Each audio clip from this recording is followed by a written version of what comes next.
আমি এখন দাঁড়িয়ে আছি পাসপোর্ট সেবা কেন্দ্র। মালয়েশিয়াতে অবস্থানরত বাংলাদেশি প্রবাসীদের এইখানে পাসপোর্ট সেবা দেওয়া হয়। ঠিক এই জায়গায় ই স্কেলের যত কার্যক্রম এই জায়গায় করার কথা ছিল।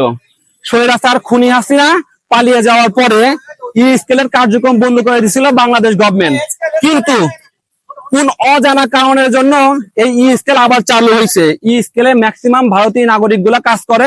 বাংলাদেশি প্রবাসীরা ই স্কেলে গেলে ভারতীয় নাগরিকদের লাঞ্ছনার শিকার হয়। ভোগান্তির কোনো শেষ থাকে না। আমি বাংলাদেশে যারা অবস্থান করতেছেন সকল ঊর্ধ্বতন কর্মকর্তার কাছে বিশেষভাবে অনুরোধ করতেছি, আপনারা এই মালয়েশিয়াতে বাংলাদেশি 15 লক্ষ প্রবাসীদের ভাগ্য নিয়ে সিনেমিনি খেলেন না। কারণ এই 15 লক্ষ প্রবাসীরা ই স্কেলে গেলে তাদের সকল তথ্য চুরি করে তারা বিক্রি করে দেয়। এটা নিয়ে গত 2-3 দিন আগে একটা সংবাদ সম্মেলন করছে মালয়েশিয়াতে অবস্থানরত বাংলাদেশি কমিউনিটি। কিন্তু ই স্কেলের সাথে যারা জড়িত তাদেরকে মালয়েশিয়া থেকে অপসারণ করা হোক এবং ই স্কেল বন্ধ করা হোক, যাতে ই স্কেলের সকল কার্যক্রম সরকারিভাবে করা হয় সেইভাবে নির্দেশনা দেওয়া হোক। এই ই স্কেলের সাথে বিশেষ করে জড়িত আছে Bangladesh high commissioner, deputy high commissioner Khorshed Alam Gastgir. এই খোরশেদ আলম গাস্তগীরকে পররাষ্ট্র মন্ত্রণালয় থেকে অপসারণ করার পরেও অজানা কারণের জন্য তাকে মালয়েশিয়া থেকে বাংলাদেশে রিটার্ন নেওয়া হচ্ছে না।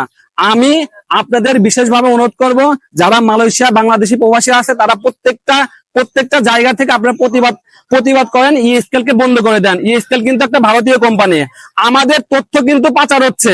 আর যারা এই দুর্নীতির সাথে জড়িত তাদেরকে আইনের আওতায় এনে কঠোরভাবে শাস্তি দেওয়া হোক।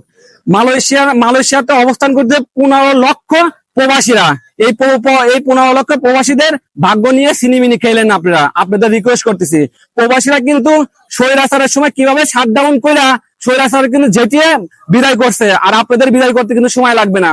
সো প্রবাসীদের সাথে কোনো এরিং বেরিং করেন না। প্রবাসীরা কিন্তু এক একটা রেমিটেন্স যোদ্ধা। এই রেমিটেন্স যোদ্ধারা যদি প্রবাস থেকে রেমিটেন্স বন্ধ করে দেয় তাহলে কিন্তু বাংলাদেশের অর্থনৈতিক শাখা বন্ধ হয়ে যাবে।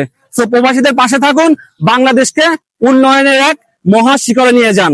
তো ই স্কেল বন্ধ করেন, আর আমরা সেবা চাই সবসময় স্বচ্ছ। ভালো থাকেন, সুস্থ থাকেন। আসসালাম।